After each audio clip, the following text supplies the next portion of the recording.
طيب بصت كان استاذ خالد درندلي نائب رئيس مجلس اداره اتحاد الكوره امبارح كان معانا مداخله اتكلم فيها في ان هم عايزين يزودوا المعسكر شويه بتاع الكابتن حسام حسن، وبالتالي ممكن يجوا على نهايه الدوري. فقلت له يعني مثلا نختم 25، قال لي ممكن كمان قبل كده. اتحاد الكوره بيفكر في ايه مع الرابطه؟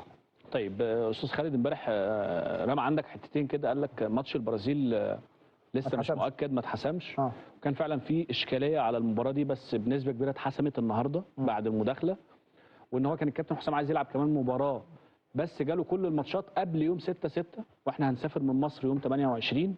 فبالتالي ما عندوش رفاهيه انه يلعب قبل 6/6. قال انا عايز بعد 6/6، فمش لاقيين منتخب.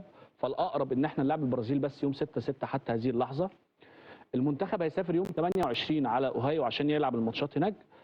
هو طالب قبل يوم 28/5. هو طالب قبليها 10 ايام. يا 18 يعني 18. طيب انت الدوري عندك مضغوط، والدوري عندك مشكله، وعندك نهائي دوري الابطال يوم 24. فبالتالي من 8 ل 24 هيتلعب الذهاب والعوده بتاع دوري الابطال. مفيش وقت ان هم يبقى في رفاهيه التاجيل. بس حسب معرفه النهارده ان رابطه الانديه قعدت وعملت الدراسه بتاعتها، انه يا كابتن حسام هنسيب وانت تسيب. بمعنى ايه؟ بمعنى انه الدوري ده الدور الثاني هيبقى فيه 7 فرق اللي هم بينافسوا على اللقب، اللي هم دايما منهم لعيبه المنتخب. انا هقدر اخلص لك بدري جدا لان عدد ماتشاتهم هيبقى قليل. لكن الفرق الثانيه اللي هتبقى ال 14 اللي بينافسوا على الهبوط، لا انا ممكن اخلص على يوم 30. فبالتالي انا اديتك الاريحيه. فهنا يعني تتفك الاشكاليه دي. الاشكاليه بتاعت ايه؟ خلص اللي فوق دول، اخلص لك اللي فوق واختياراتك من اللي فوق. جيت لي من اللي تحت، انا ما اقدرش بقى. مش اكيد بقى مش هاخد افرض بقى، ما انت ما تعرفش اللي هو تحت يعني. فالدنيا مش عارفه هتمشي ازاي. وكابتن حسام بيطلع لعيبه فممكن يختار من اللي تحت. بس ده يعني ايه، حل حلو. ماشي. عظيم. بنتائج ايه القصه بتاعته يا بيه؟ زي ما حضرتك كنت انفردت كده من اسبوع واتكلمت في الموضوع في طريقه للحل، وحصل جلسه بين كابتن حسين لبيب وجون ادوارد مع اللاعب ووكيله، والاستاذ ممدوح عبد الوهاب هيتكفل بالموضوع، وهيتكفل فعلا بالموضوع. النهارده ارسل قسط محمود بنتايج بجد؟ يعني الموضوع خلص تماما. نادي الزمالك هيعمل العقود مع اللاعب ووكيله بتاعه التسويه، ويعود بنتايج خلال هذا الاسبوع بشكل طبيعي لتدريبات نادي الزمالك.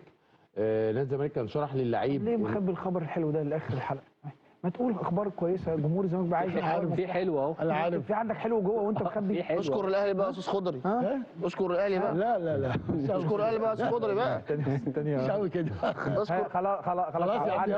عندنا يا عم خالد فخوري لا في بيراميدز لا في نادي اوروبي وعلى مسؤول. بقول لك ايه بس انا بتكلم مع الاستاذ خضري وهو عارف هو قال ايه. اكرم توفيق تاني. هو قال ايه؟ استاذ خضري قال يا عم خالد هي ماشيه حلوه، احنا مشينا. اساله سؤال تاني. لو مشيت عادي جرب حاجه.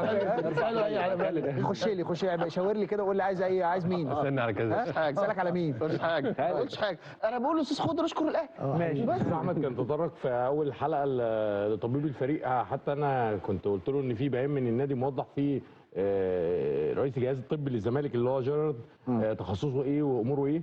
هو الراجل كان موجود زي ما انا وضحت في اول حلقه في بيان النادي، ان هو الراجل جاي من فياريال الاسباني، وكان طبيب في فياريال الاسباني من 2021.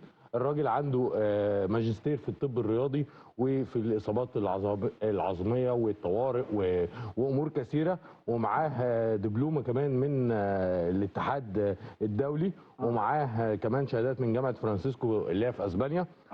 ده كويس. طب اعتمادات دوليه كمان من ونال اعتمادات دوليه كمان من الوكاله الدوليه لمكافحه المنشطات الوادة. والزمالك موضح الكلام ده كله في بيانه اللي اعلن فيه عن جيرارد اللي هو رئيس الجهاز الطبي الفريق دلوقتي. خد بالك خضر اتطرق للموضوع بهدف يبحث عن حجم الاصابات الكتير اللي الفريق بيعاني منه، وده مأثر عليه.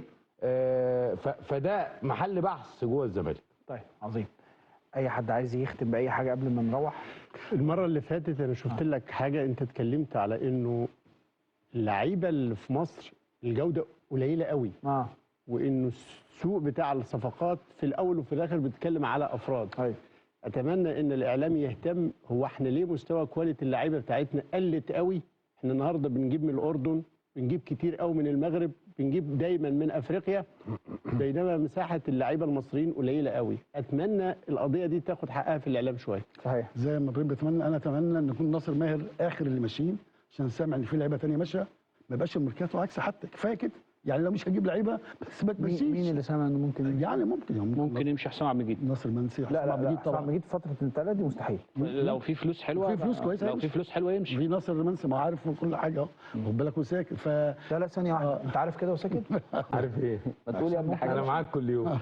حسام ممكن يمشي؟ قول يا ابني. حسام لو زي ما عباس قال في عرض مرضي للنادي واللاعب يمشي، بس هو حسام يمشي امتى؟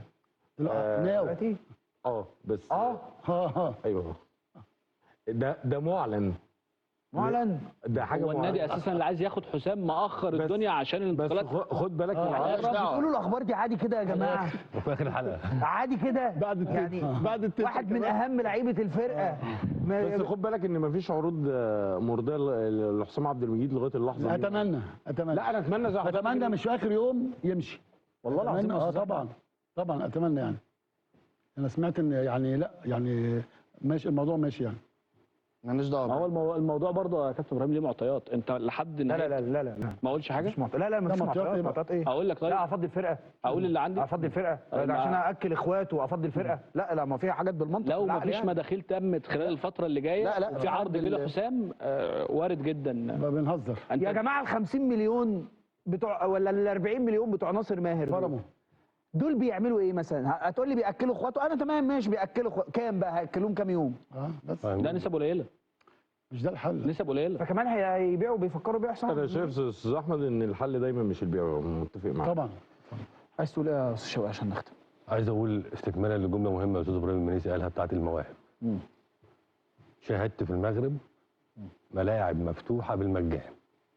اتمنى ترجع مصر. خالد بيه.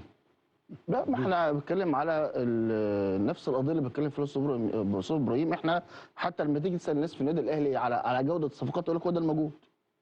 صحيح. طيب انا عايز اقول حاجه بس بقولها النهارده.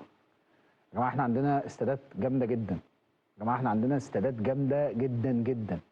اصعب حاجه في اي دوله في العالم ان انت يبقى عندك بناء، عندك استاد مبني بخدماته بمرافقه كامل. الاصعب ده بفضل الله هو سهل عندنا. فاحنا ما عندناش اكتر من الاستادات المجهزه وبنسبه 100%. الصعب جدا جدا. انا الغريب بالنسبه لي وبقولها للمره الثانيه، المستطيل الاخضر. لعل وعسى حد يسمعني، لعل يعني عشان بحس ان انا بتكلم ما حدش بيسمعني. لعل وعسى يعني. احنا اتفه حاجه في الشغلانه الصعبه دي احنا ما بنعرفش نعملها. نجيها. اللي هي شويه النجيله الخضراء. البذره الشتويه. فبقى يطلع لك كل شويه بنفس الكلمه اللي بتقتلنا كلنا. يعني